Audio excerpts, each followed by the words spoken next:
What up, what up? It's your boy, Georgie350, and you were listening to Once Upon a 785, the dopest podcast in the Midwest.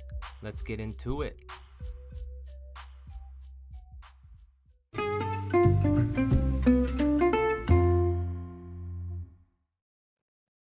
What up, what up? It's your boy, Georgie350. And thank you for tuning in to Once Upon a 785, available on Spotify, Google Podcasts, and Apple Podcasts. And if you're listening, I would like to say, you fucking rock, and I appreciate the shit out of you. And if you fuck with us and you think it's awesome, go ahead and leave a review or a like on whatever platform you listen on, because it helps the algorithm find more badass motherfuckers like yourself who might enjoy it too. But never feel obligated to leave a review or feel obligated to do anything. Just enjoy the episode. Headshot. What up, and welcome to episode number 4, Locked Up in the Middle of Nowhere. Today's date, at the time of this recording, is September 11th, 2022. And I would like to apologize for the delay of putting out a new episode. I know I fucked around and took forever, but I had a lot of changes going on in my life, hella changes. But honestly, it's all been positive for the most part. But, before I get sidetracked, let me break down how this episode is going to go. First, we got some crypto updates. What life's like behind bars in Kansas. We got a special guest, and they're an ex-inmate. Do some free talk, and then we're going to hit it with the closing. But first, crypto. Let's get into it.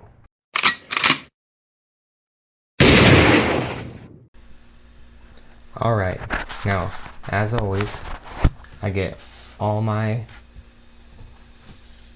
information from coinmarketcap.com.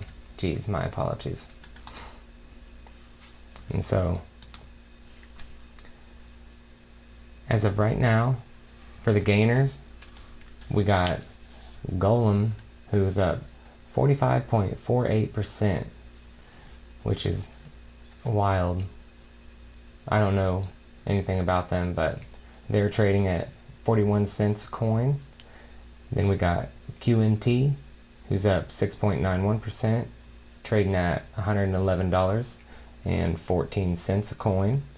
You got ApeCoin, good old ApeCoin, up 6.31%, trading at $5.47 a coin.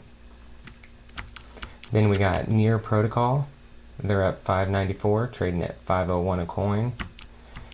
Then we'll have eCash, PancakeSwap, Filecoin, Uniswap, Solana, Avalanche, whatever. NEM, Ethereum Classic, Ravencoin, Monero. They're all up. Bitcoin, Engine Coin. Quite a few good coins. Oh, Graph's up. BAT, the basic attention token. Shout out Brave Browser, that's up. And then let's head over to the losers. We got Terra Classic USD, Terra Luna, Terra Classic. They're all down. So bad day for Terra. Terra Classic is down 22.08%. Terra Luna is down 21.86%. Classic is down 15.05%. Man. And then you got Chills, CHZ, they're down. Curve DAO tokens down. Trust Wallet token, EOS, Tezos, Maker, Litecoin, Litadao, Nexo, BitTorrent, Compound, Cardano, Ethereum, 1inch. Man. Yeah. So, got some winners, got some losers, depending on what you invest in. Me, I'd probably say 50-50. But either way, I was going to say, when it comes to crypto, I was wondering, have you or someone you known ever been curious about what it takes to start investing in crypto, but you have no money to really risk losing, because that is going to happen, and you don't even know where to start? Well, let me tell you, you're not alone. Because investing in anything can be super overwhelming. But what if I told you there's a free app that'll pay you to learn about different cryptos and their blockchains? Yep, this app is Coinbase, which is a secure online platform for buying, selling, transferring, staking, and learning about different cryptocurrencies. So, head on over to www.3dubs.coinbase.com or download the Coinbase app for iOS or Android. And when you register, you gotta make sure you use my link. And when you buy or sell $100 or more on Coinbase, we will both get $10 in Bitcoin. I'll leave the link in the description.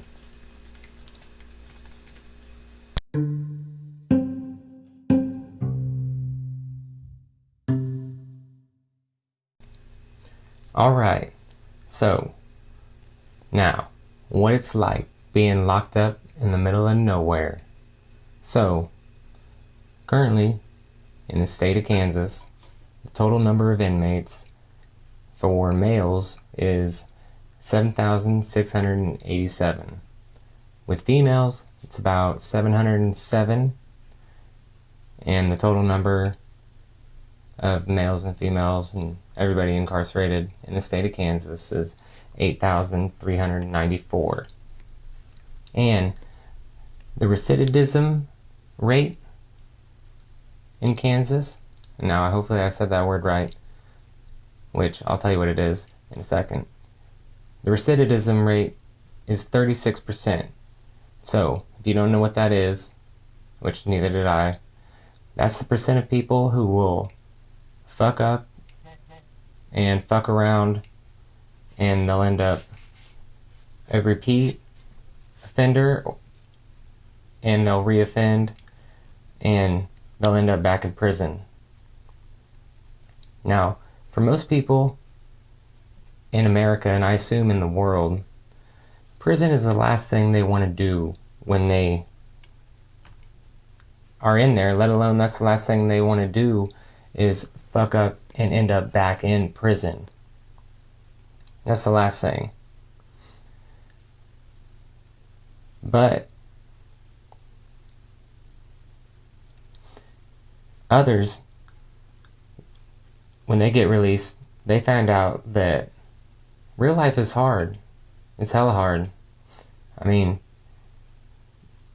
you gotta find a job. You gotta find a place to live, get health insurance, shop for groceries, cook your food, do your laundry. You gotta stay off the drugs. You gotta pay your bills and pay them on time. And all these things that you and I just do every day,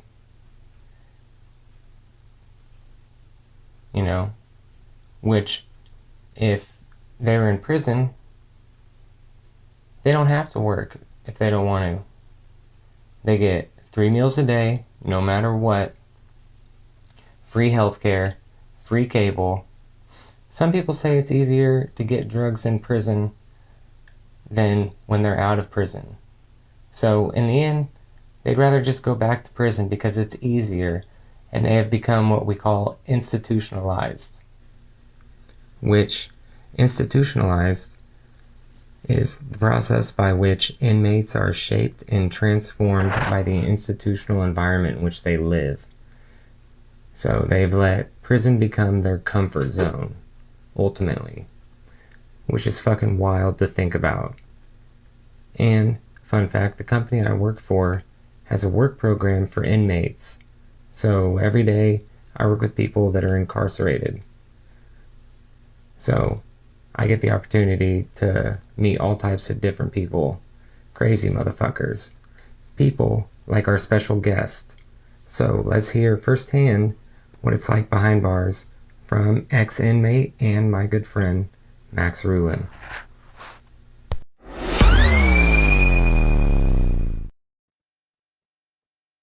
All right. So, how you doing, sir? Oh, I'm doing all right. Ready to do this shit? Yeah, we get her done. All right. So, for starters, if you want to just go ahead and a little backstory, age, where you're from, shit like that. My name's Max Rulin. I'm 33 years old. My KDOC number is 0120115. In 2017, they raided my house because somebody had told the police that they were buying weed from me. In 2018, they sentenced me to 60 months in prison.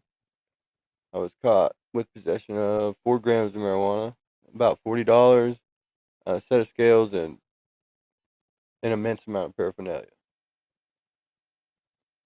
And so, were there any other events that led up to all this shit happening? Or was it just pretty much all that stuff? I mean, it was definitely wild until that point, but at that point, all the wild stuff had been stopped. I had just got that house there, and a buddy of mine just wanted a bag, and I was going to get one, so I got him one. And then when he got in trouble, him and his wife told on me. And so, how long did you get for just that? They sentenced me to 60 months in prison. I did, and 3 years of post release. So, in effect, they sentenced me to 8 years of incarceration because if I violate my parole in any way, shape, or form, I can do all 3 years in prison on top of the 60 months I was sentenced to. Damn. So, overall, what was it like in prison? Is the food as bad as they say? And what was it like working out here in the middle of fucking nowhere? The food is worse than they say.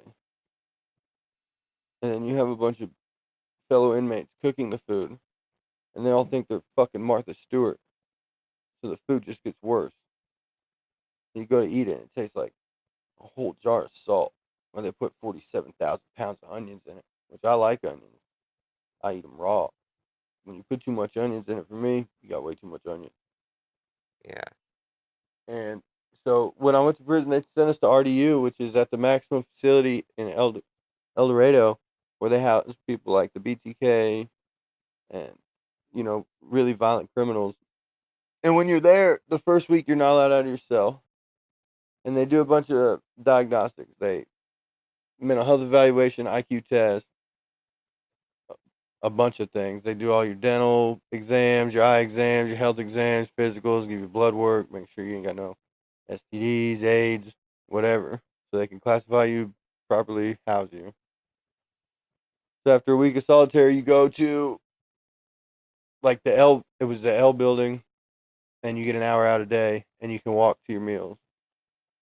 And every day in that camp, some sex offender got beat up on the way to meal, or their door just got popped open somehow, and they got ran in on.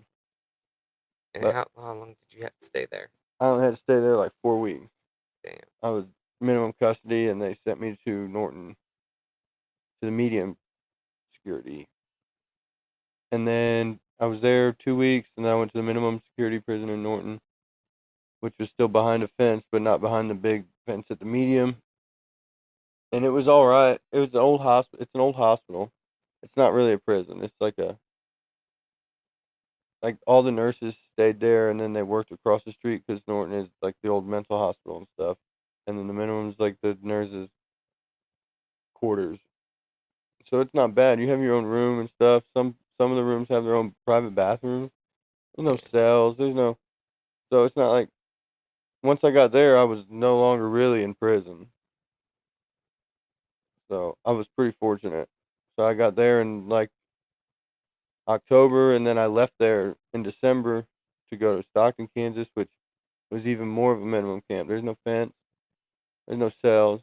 There's no room. It's just one room with cubicles. There's no privacy. Yeah, that shit is pretty crazy to me when I heard about that. There's all just a bunch of bunk beds.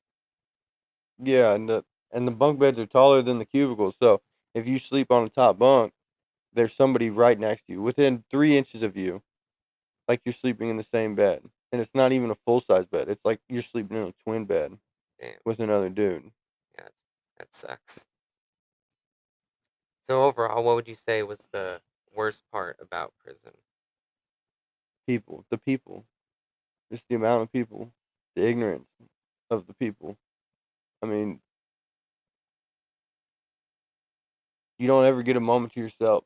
You get guards in there that think they have to, I don't know, treat you bad because you're an inmate, or they think that a 30-year-old man shouldn't have a cigarette or a chew, and then they want to take days of your life from you and your family because you wanted a cigarette, which you're allowed to have 99.9% of the time. Or you get an argument with them and they decide they lost and they don't like it and they'll write you up, and you could potentially lose your job, get rolled back to a maximum security facility. I mean, if it comes down to it, that's the extreme end of it, but it's possible. So just dealing with the people is the hardest part. What was it like getting the work release out here? It was nice. So, when I came down, you're not allowed to get a job unless you have less than 8 years and no write ups, and you're good and you behave and you got to be a certain level. It works on a level system. Zeros when you're an RDU. You have no level. You don't really exist in prison. They're waiting to put you somewhere. One is the lowest level and three is the highest level. You have to be at least two to work, level two to work. So I got my level two, and you can move levels every 4 months. So I got my level two 4 months after I had made it to Norton, and I started working at Hess. And that private industry job was not a very good job. I keep forgetting that you worked at Hess. Yeah, and they treat their private industry workers very poorly. Like, I mean, bad. Fire them because they eat a cookie, or refuse to give them raises. Just, I don't know. I couldn't do it. There was a guy there that treated us all really bad, really, really bad. And I just couldn't do it. I was gonna just wig out on him. I don't see why you have to treat somebody like that. And then what? Not everybody was like that, but the vast majority of Hess was like that. And I lost that job. So after a few weeks, I managed to get the job at Wilkins. I don't really even know how, because if I was Wilkins, I probably wouldn't have hired me if I had blown a job like that in prison when somebody gave me an opportunity and I just kind of shit on it. But they did, and they're much better. They treat us nice. They, they'd have us company meals and stuff, and they'd let us do this and that. They don't pay us well. Yeah, At least they treat us like human beings. And once I got there, I got raises like I was a normal person, even though my wage was so menial, it didn't really mean anything. but you do get a better wage when you're doing the private industries versus like the city crews. Yeah, absolutely. If you work on a work crew, so Stockton is like a work camp. There's like 9 crews that go out and help all the local cities mow in the summer, shovel snow in the winter, this and that, paint churches, just keep the community nice, community service. And those guys get paid $1.05 a day once they reach level 2 in Stockton. If they were in Norton, they would only get, I think, 65 or 75 cents at level 2, and then $1.05 at level 3. So, I mean, yeah, it's way better than that. It's still not really fair though. Like, there's, there's a lot of work coming out of the program.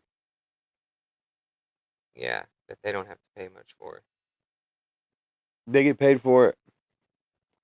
Wilkins gets paid by the government to hire felons Oh yeah, that's true. I up forgot until they about get that. out. And then for a few months after they get out, like up to $17,000 of their annual salary for the first year. Damn, Yeah, so I didn't give them that paperwork. That's fucked up. It's in my folder.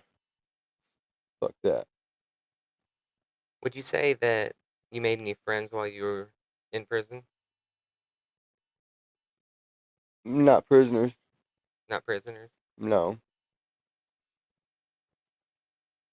Would you say that you gained something positive from prison? Absolutely. When I got that private industry job, it gave me first thing it did for me was it gave me the ability to pay my child support. So my children, though they didn't have me, they still at least were financially, they had some support, and it was a lot of money.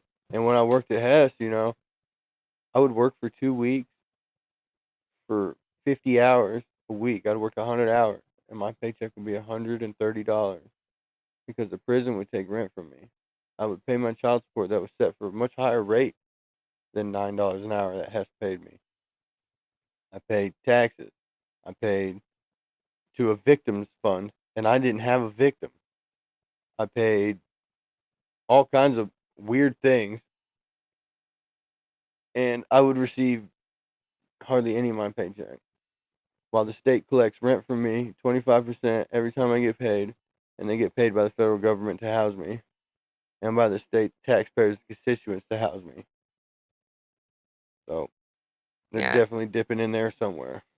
And if you didn't know, which I didn't know until I started working here, that if you were in prison and you have a job, you have to pay rent to live in prison. That is just mind blowing to me. 25%. So it's a lot. Like, really, I paid as much rent in prison as I pay now at my apartment to be in prison, which is really a better deal because I got 3 meals a day. They did all my fucking laundry. I didn't have to do. They dealt with all my business. They would make the phone calls for me and do all that. All I had to do was go to work, come home, eat, and sleep. So I can definitely see how somebody can get to a point where that's where they want to be. Institutionalized? Absolutely, 100%. If you can get yourself into a place like that, my people didn't have to send me money, all the time. They would send me money. And now, a brief ad brought to you by Midwest Speciosa LLC.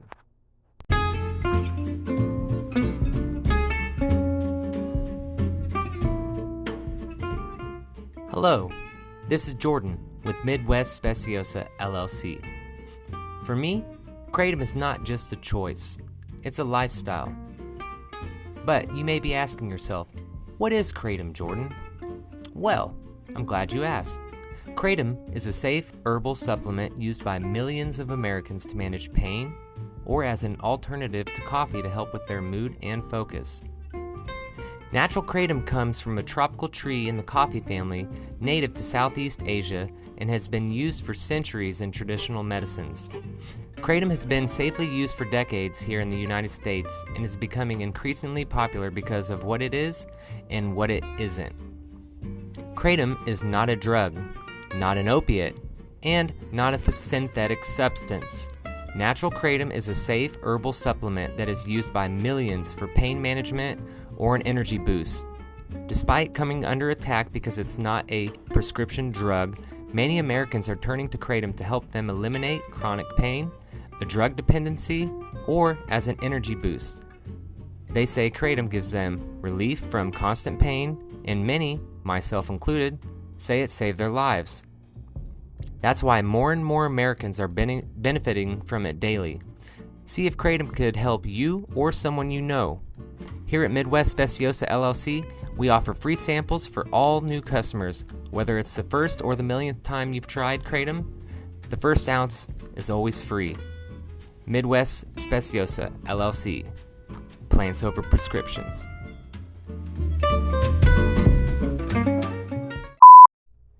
Disclaimer. This product has not been evaluated by the Food and Drug Administration. This product is not intended to diagnose, treat, cure, or prevent any disease. Keep out of reach of children. Therefore, any information presented is solely as the opinions of Midwest Speciosa, which do not claim in any way, shape, or form to be medical professionals providing medical advice. Midwest Speciosa LLC cannot be held responsible for and will not be liable for the inaccuracy or application of any information whatsoever herein provided. The U.S. FDA has not approved kratom as a dietary supplement. You should consult your physician when taking any medication along with kratom. Pregnant and nursing women as well as anyone under the age of 21 should not use kratom. All information presented here is not a substitute for or an alternative to information from healthcare practitioners. Please consult your healthcare professionals about potential interactions or other possible complications before using any product. Yay! Alright, so now I feel like we're in the free talk part of the episode, and I would like to say that the microphone I was using when I was talking to Max, my friend, ex-inmate, the guy in the podcast that's not me, my microphone was kind of fucked up, so, which also I did get I got a microphone. I broke down, got one, and I'm still trying to figure out this motherfucker. I mean, it came with this little sound card that's got all these fucking buttons and shit, and I have no fucking clue. So bear with me while I get it figured out. So that's one of the reasons why I've been slacking on putting out a new episode. Which I'm totally not slacking because I'm lacking content or stuff that I want to talk about. Because, trust me, I have hella shit that I want to talk about. And if I'm being honest,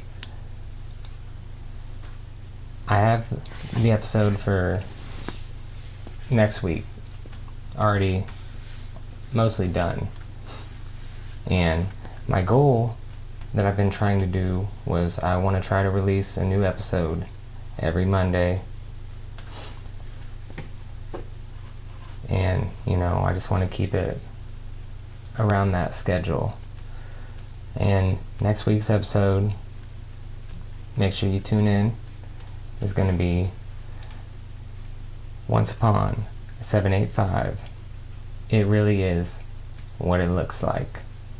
And we're going to talk about social media and how infidelity is bigger now almost because of social media, and how it's a lot easier to cheat nowadays with social media than it was back in the day. So that's going to be next week.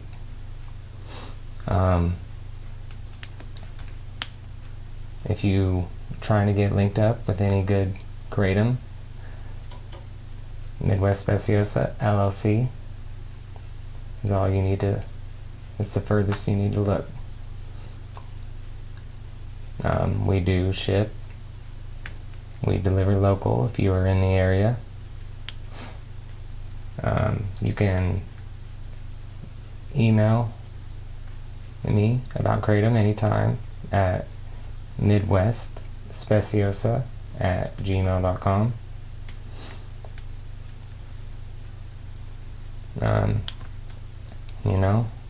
Just been living life, I've actually been doing some remodeling in my house. It's fucking weird, but yeah.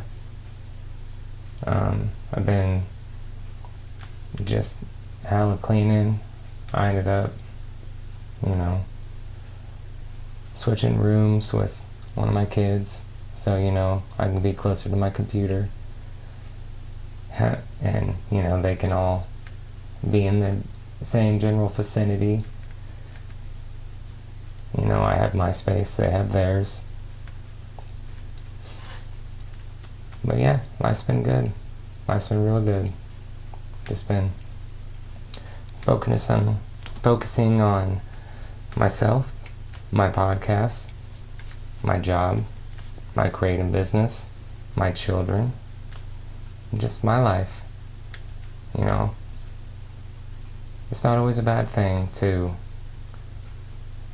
want to do what you want. You know, sometimes I think it's a blessing that I'm single, because no amount of money could get me to ever go back to what I was in any of my relationships. No way. You know, I feel like I'm not going to change my life or my schedule or anybody for anybody. I'm not going to change what I do. You know, I got a routine. You know, I got shit that I do this, like my podcast. I do this on this day. I record on this time. I got to look up shit. I got to type it all out. You know, for me to want to change that for you, for someone, it'd have to be a pretty significant someone, you know. You'd have to be pretty fucking special. Because I've changed a shitload about myself, and it didn't get me nothing. It got me nowhere. I just seen on Snapchat, shit, what was it, yesterday? 5 years ago, I had, no, it was 5 years ago. Yeah, yesterday, Sunday. 5 years ago, I had drank a whole 12-pack of Pabst Blue Ribbon. Had to work the next day. I was at a very low point in my life. You know, I had conformed to what my significant other wanted by taking my earrings out. I didn't vape. I didn't do kratom. I had to repeat that. And I worked 50 to 60 hours a week and got drunk 3 to 4 times a week.